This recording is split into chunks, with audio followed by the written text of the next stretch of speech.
Walong kababaihan kabilang ang isang menor de edad na sagip sa dalawang KTV bar sa Quezon City.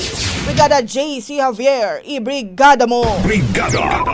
Live report!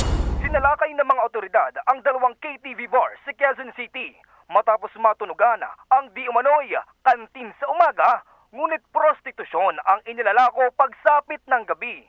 Ayon sa Holy Spirit Police Station, nagkasa sila ng entrapment operation matapos ang isang buwang case surveillance nang may magsumbong sa kanilang estasyon ukol sa pagbebenta ng mga babae. Dagdag ni Police Lieutenant Colonel Jeffrey Gamboa, 2,000 lamang ang hinihingi ng mga empleyado, ngunit naibaba ang presyo kapalit ng dagdag na serbisyo. 8 babae ang nasagip sa isinagawang operasyon.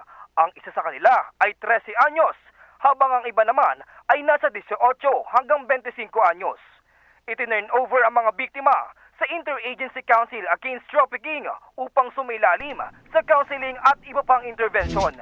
Naaresto naman ang may-ari at 3 pang empleyado ng bar. Iginiit ang 2 lalaking suspect na walang nangyayaring prostitusyon sa lugar.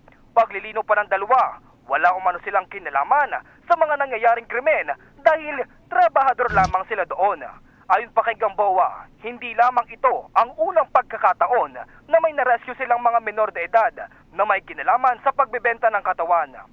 Samantala, nahaharap ang mga suspect sa kasong paglabag sa Expanded Anti-Trafficking in Persons Act of 2022. In the heart of changing lives, ako, si Brigada JC Javier ng 105.1 Brigada News sa Manila, the Music and News Authority. Ang bahaging ito ay hatid sa atin ng Mom's Love ES1 Capsule. Simulang tuparin ang pangarap ng iyong anak. And starting now!